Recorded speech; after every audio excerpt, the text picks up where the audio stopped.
Notre système immunitaire, c'est notre gardien, hein, notre armée personnelle contre tout ce qui veut nous envahir.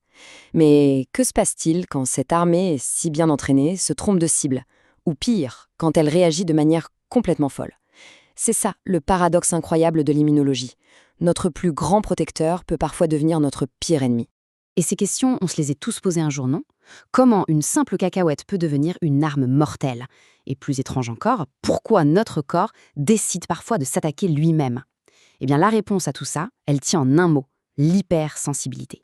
C'est le terme un peu scientifique pour dire que notre système de défense, eh bien, il perd les pédales, il perd le contrôle et commence à faire des dégâts. Pour faire simple, l'hypersensibilité, c'est quand la réaction est pire que le problème initial. Imaginez appeler les pompiers pour une bougie et ils arrivent en défonçant la maison au bulldozer. Voilà, c'est une réaction complètement disproportionnée face à quelque chose qui souvent est totalement inoffensif, ou même qui fait partie de nous. Alors, comment on s'y retrouve dans tout ce bazar? Heureusement pour nous, deux chercheurs, Gale et Coombs, ont mis de l'ordre là-dedans. Ils ont créé une sorte de feuille de route qui classe ces réactions en 4 grands types. Chaque type a ses propres coupables, si on veut, souvent des anticorps, nos fameux missiles à tête chercheuse, et son propre timing. Allez, on regarde ça de plus près. On commence avec le premier type, et c'est sans doute celui que tout le monde connaît le mieux, l'alerte injustifiée. C'est vraiment la réaction allergique classique, celle qui est derrière le rhume des foins, les allergies alimentaires, bref, un truc qui touche énormément de gens aujourd'hui. Alors, comment ça marche, cette fausse alerte? C'est un plan en 2 étapes, un peu comme une embuscade bien préparée. La première fois qu'on rencontre l'allergène, disons du pollen, il ne se passe rien de visible. Mais en coulisses, notre corps prépare ses troupes. Il fabrique des anticorps spéciaux, les IgE. Ces IgE, ils vont aller se planter sur des cellules de surveillance, les mastocytes, comme des petites mines. Et là, le piège est tendu. La prochaine fois que le pollen entre en contact avec nous, vim, le piège se déclenche. Les cellules lâchent une bombe chimique, l'histamine, et c'est la réaction immédiate. Et les conséquences de cette explosion chimique, on les connaît bien. Ça va du nez qui coule et des yeux qui piquent avec le rhume des foins, jusqu'à la crise d'asthme ou aux allergies alimentaires. Ça peut être juste pénible, mais ça peut aussi être extrêmement dangereux et même mortel, comme dans le cas du fameux choc anaphylactique. Ok, on change complètement de décor avec le type 2. On l'appelle le tyramie, et vous allez vite comprendre pourquoi.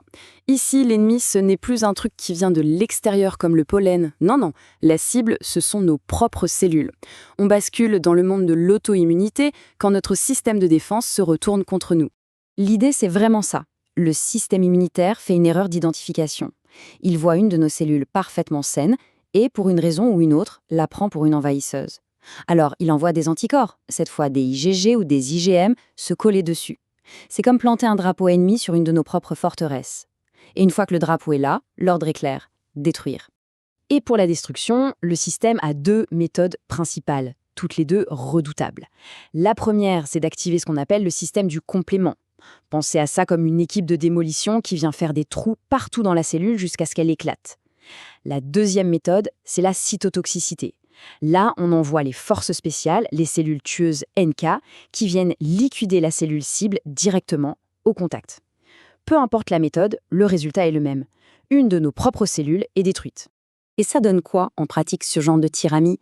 Eh bien, l'exemple le plus connu, c'est la transfusion sanguine qui tourne mal. Si on reçoit un sang incompatible, notre corps va attaquer et détruire les nouveaux globules rouges. C'est exactement le même principe pour la maladie Rhésus du nouveau-né ou pour certaines anémies où le corps détruit ses propres globules rouges sans raison apparente. Alors, avant de passer au type 3, c'est super important de bien voir la différence. Pour le type I, l'attaque est directe, chirurgicale. On cible une cellule spécifique et on la détruit. Pour le type 3, c'est beaucoup plus chaotique. L'ennemi n'est pas attaché à une cellule, il flotte librement. Et c'est là que les problèmes commencent. Et nous voilà au type 3. Les dommages collatéraux. Le nom dit tout, vraiment. Ici, ce n'est pas tant la cible qui pose problème, c'est le désordre monstre causé par la bataille. Alors, qu'est-ce qui se passe? Imaginez que des anticorps attrapent des ennemis qui flottent librement dans le sang. Ils forment des paquets, des complexes immunes. Le problème, c'est que ces paquets sont un peu comme de la boue. Ils sont trop gros pour être évacués correctement, alors ils vont se coincer dans les petits filtres du corps, les tout petits vaisseaux sanguins, des reins, des articulations, de la poux. Et là où ils se coincent, le système immunitaire lance une opération de nettoyage massive, en mode panique. Il envoie des troupes qui libèrent des produits chimiques super agressifs et au lieu de juste nettoyer les paquets, elles détruisent aussi tous les tissus sains autour. C'est ça, le dommage collatéral. Et ce mécanisme, il est responsable de maladies assez lourdes qui touchent souvent tout le corps, comme le lupus par exemple. Et on comprend pourquoi. Comme ces paquets peuvent se déposer un peu n'importe où, l'inflammation et les dégâts ne sont pas concentrés en un seul point. C'est une guerre qui se déroule sur plusieurs fronts en même temps. Allez, on attaque le dernier type, le numéro 4. Et attention, celui-là, il est différent. Il y a 2 choses cruciales à retenir. Primo, ce ne sont plus les anticorps qui mènent la danse. Et secondo, tout se passe au ralenti. C'est l'assaut retardé. Voilà, on oublie complètement les anticorps, les missiles à longue portée. Ici, on parle des troupes au sol de l'infanterie, les lymphocytes T ou cellules T. Ce sont elles qui vont directement au contact, qui organisent et mènent l'assaut sur le terrain. Et c'est là qu'on comprend le mot « retardé ». Ce n'est pas comme l'allergie au pollen qui explose en quelques minutes, non. Le jour du contact, il ne se passe rien. Le lendemain, 24 heures plus tard, les cellules T spécialisées commencent seulement à arriver sur les lieux. Il faut attendre 48 voire 72 heures pour que l'armée soit au complet, que l'inflammation soit visible et que la réaction atteigne son maximum. C'est une mobilisation qui prend du temps. Comme exemple, on a des choses assez banales, comme la réaction allergique au nickel d'un bijou fantaisie ou à l'herbe à puce. On touche, et 2 jours après, ça gratte et c'est tout rouge. Ça, c'est du type IV.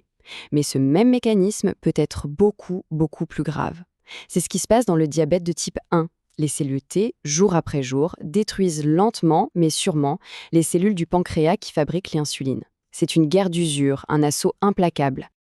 Alors voilà, on a fait le tour. Et tout ça nous ramène à une seule et même conclusion. Notre santé repose sur un équilibre incroyablement fragile de notre système immunitaire. Pour résumer, on a donc 4 façons pour le système de dérailler. Le type 1, c'est l'alerte injustifiée, immédiate et explosive. Le type 2, c'est le tyramie, une attaque directe contre nos propres cellules.